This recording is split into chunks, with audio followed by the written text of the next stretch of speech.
اللہ تعالیٰ نے سورہ تغابن میں جو کہ 28 پارے میں ہے اس کے آغاز میں فرمایا هو الذی خلقکم، وہ اللہ جس نے تم سب کو پیدا فرمایا، فمنکم کافر ومنکم مؤمن، تم میں سے بعض کافر ہیں اور تم میں سے بعض مؤمن ہیں۔ تو مؤمن اور کافر مخلوق تو اللہ کی ہے مگر برابر نہیں ہو سکتے،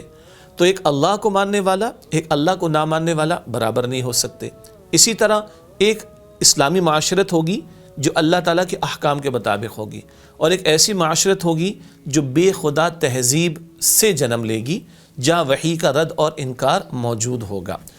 آج ہم جس معاشرے میں، پاکستان کی ہم بات کر رہے ہیں، کراچی میں ہم رہتے ہیں، بہرحال دنیا بھر میں یہ درسقرآن.com کے ذریعے پروگرامز دیکھے جاتے ہیں، بہرحال مسلم معاشروں میں ایک یلغار ہے دجالی تہذیب کے اعتبار سے، اور اس کا ایک بہت بڑا ذریعہ کوئی شک نہیں ہے یہ آج کا میڈیا بنا ہے۔ ہاں جی، میڈیا کے بڑے پازیٹیو پہلو بھی ہیں، مثبت پہلو بھی ہیں، تو اختیار کر لیں، کسی کو کوئی پریشانی اس پر نہیں ہے، مگر میڈیا سے مثبت اور پازیٹیو پہلو لینے کے ساتھ ساتھ اس سے جو شر پھیل رہا ہے کیا وہ بھی لینا ضروری تھا؟ لیپ ٹاپ اور ملٹی میڈیا استعمال کرنا تھا، ہم نے امپورٹ کر لیا، کوئی مسئلہ نہیں ہے، مگر جن ممالک سے ہم نے امپورٹ کیا ہے کیا ان کی بے خدا تہذیب کے اثرات کو لینا بھی ضروری تھا؟ بہرحال تفصیل طلب پہلو ہے، اس کے بہت سارے گوشے، بہت سارے پہلو بھی ہیں، لیکن اس وقت جو نقطہ پیش نظر ہے وہ یہ ہے کہ آج ہماری سوسائٹی کے اندر جو میڈیا کے ذریعے یلغار ہے، وہ سیٹلائٹ چینلز کا معاملہ ہو، پرنٹ میڈیا کا معاملہ ہو، اور اب سوشل میڈیا کا معاملہ ہو،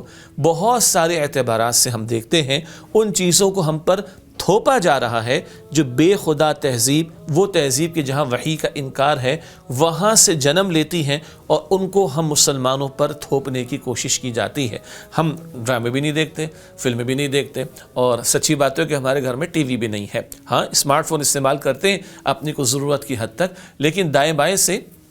کبھی خبریں، کبھی رائٹ اپ اور کبھی لوگوں کی طرف سے باتیں ملتی ہیں کہ کس طرح آج ہمارے ہاں دکھائے جانے والے ڈراموں میں کبھی مغربی تہذیب، کبھی ہندوانہ تہذیب، اور اس کو بلٹ ان کر کے ہمارے معاشروں پر تھوپنے کی کوشش کی جا رہی ہے۔ کبھی سونیا گاندھی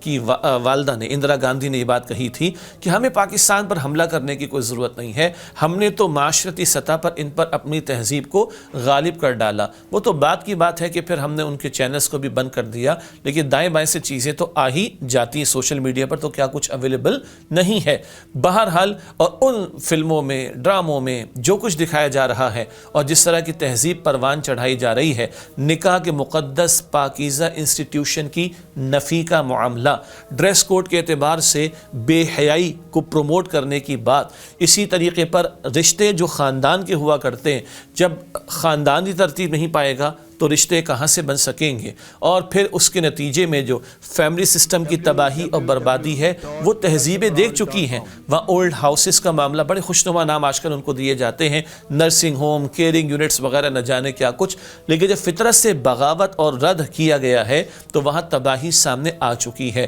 ایسے ممالک بھی جہاں نکاح کا انسٹیٹیوشن بالکل ختم ہو گیا تو بوڑھوں کی تعداد بہت زیادہ ہو گئی، اور جوان اور نوجوان تلاش کرنے سے بھی میسر نہیں آ رہے۔ ہم تو اللہ اور اس کے رسول علیہ السلام کے ماننے والے، نکاح کے انسٹیٹیوشن کی تعلیم اللہ تعالیٰ عطا فرماتا ہے، ماں باپ ہو، اولاد ہو، زوجین ہو، پھر رحمی رشتوں کا معاملہ ہو، فیملی فیبرک کی بات ہو، حیا کا اہتمام کرنا، نگاہوں کی حفاظت کا معاملہ،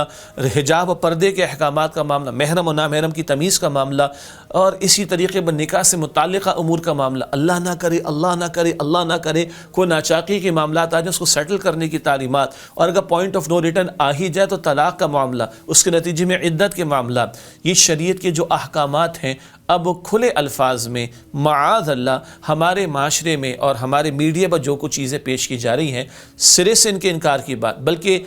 مذاق اڑانے کی بات، شریعت کے واضح احکامات ان کا مذاق اڑانا، اس کی باتیں، اس کی بھی جسارتیں جو ہیں وہ کی جا رہی ہیں، اور کبھی کبھی تو آیات قرآنی کو اور نبی اکرم صلی اللہ علیہ وسلم کی مبارک احادیث کو غلط پیش کیا جاتا ہے۔ کبھی داؤد علیہ السلام کے لحن کا ذکر حضور نے فرمایا، بڑی عمدہ آواز اللہ تعالیٰ نے ان کو عطا فرمائی، وہ اللہ کے کلام کی تلاوت کرتے تھے۔ جی، ہمارے یہاں کچھ لوگوں نے اس کو کہہ دیا بڑی خوبصورت آواز ہے تو بھائی گانوں کے استعمال ہونی چاہیے، انا للہ و انا الیہ راجعون، یہ بھی پرانے وقت کی کوئی بات ہے جو میں نے اس وقت آپ کے سامنے رکھ دی ہے۔ اللہ تعالی ہماری حفاظت فرمائے۔ بہرحال ہم نے خود اہتمام کرنا ہے بچنے کا بھی اور اجتناب کرنے کا بھی، اور اس کا ڈیٹرنٹ کیا ہے؟ ڈیٹرنٹ یہ ہے کہ اپنے ایمان کی مضبوطی، اللہ کے کلام سے تعلق، اللہ کے پیغمبر علیہ السلام کی سیرت و سنت سے تعلق، نیک ماحول کو اختیار کرنا، اور یہ جس کو ہم ٹیکنالوجی کہہ رہے ہیں، جس کو ہم میڈیا کہہ رہے ہیں، اس کو ضرورت کی حد تک کنٹرول رکھتے ہوئے استعمال کرنا۔ اور کنٹرول یہی ہے کہ آج یہ آنکھ جو کچھ دیکھ رہی ہے، یہ کان جو کچھ سن رہے ہیں، اور یہ دماغ جو کچھ سوچ رہا ہے، یہ انگلیاں جو کچھ ٹچ اسکرین ہے نا، ٹچ کر رہی ہیں، ان انگلیوں نے بھی کل اللہ کے سامنے جواب دینا ہے۔ جی بلکہ جواب نہیں، گواہی دینی۔ قرآن پاک بتاتا ہے آنکھ بھی گواہی دے گی، کان بھی گواہی دے گا، یہ کھال بھی گواہی دے گی، یہ ہاتھ بھی گواہی دیں گے، یہ پیر بھی گواہی دے گا، اور یہ زبان بھی۔ 6 اعضاء انسان کے وجود میں سے گواہی دیں گے۔ جتنا اس کا استحضاء رکھیں گے، اس بات کو یاد رکھیں گے، اور خیر کے نیک ماحول سے جڑیں گے، تو انشاءاللہ ان اثرات سے بچنا آسان ہوگا۔ ورنہ کوا چلا ہنس کی چال، اپنی چال بھی بھول گیا۔ وہ تہذیبیں تو برباد ہو رہی ہیں، چیخ رہی ہیں، چلا رہی ہیں، جی چیخ رہی ہیں، چلا رہی ہیں۔ ہم ابھی ان کی پیروی پہ نکلے ہیں، تو انجام پھر کیا ہوگا؟ اللہ اس برے انجام سے بچائے، اور اللہ اپنی اور اپنے رسول علیہ السلام کی اطاعت پر ہمیں استقامت عطا فرمائے۔